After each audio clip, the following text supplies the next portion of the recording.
So my weight loss consists of like cycling with when I do cycling, we do go to the absolute limit of the calories that are not really likely. We will get to what's about 450, 460, and then at the end of the cycle, that's typically about an hour, we'll do about easy on average 600-700 calories. Now I know basically calories doesn't really matter. It doesn't really matter much, say, in reality.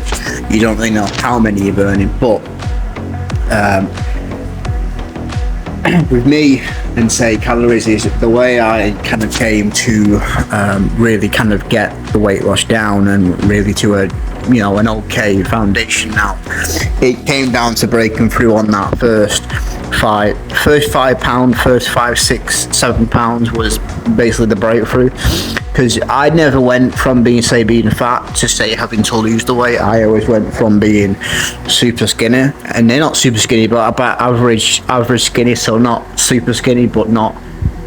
fat, but not in the skinny fat range. So when I did get fat, it took me quite a long time to actually physically understand the calories and what goes into losing the calories, because at this point you don't have any, I didn't have any knowledge, say, on the calories. I mean, at one point, I thought this was going back before I really kind of got a grasp of calories, is if you just eat little amount, you will lose weight, and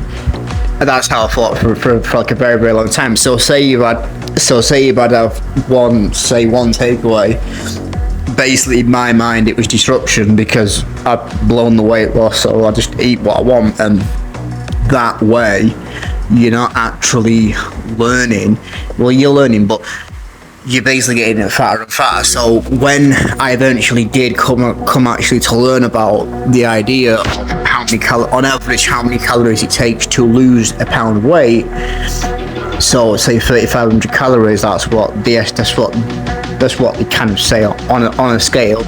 So that's what I took from that. I then would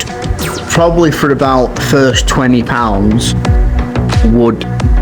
be kind of counting the calories, not to an actual T, just to an average.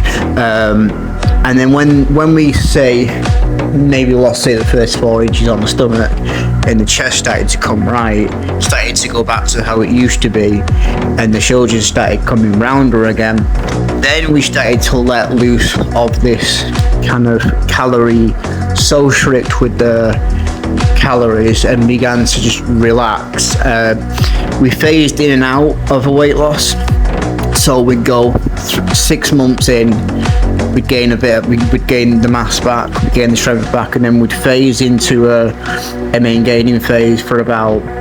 2 to 3 months, and then we'd go back into a weight loss phase for like 6 months. So in those 12 months you've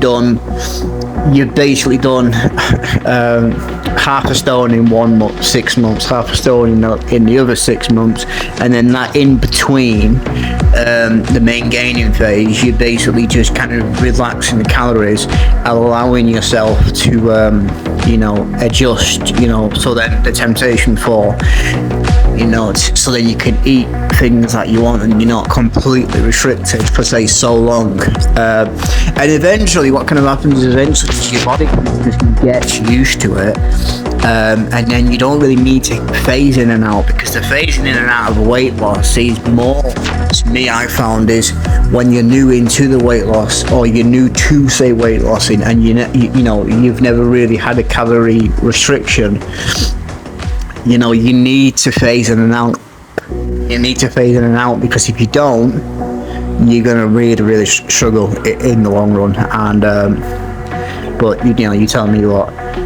how you do your weight loss, but that's how I lost my first 3 stone, and take it from there.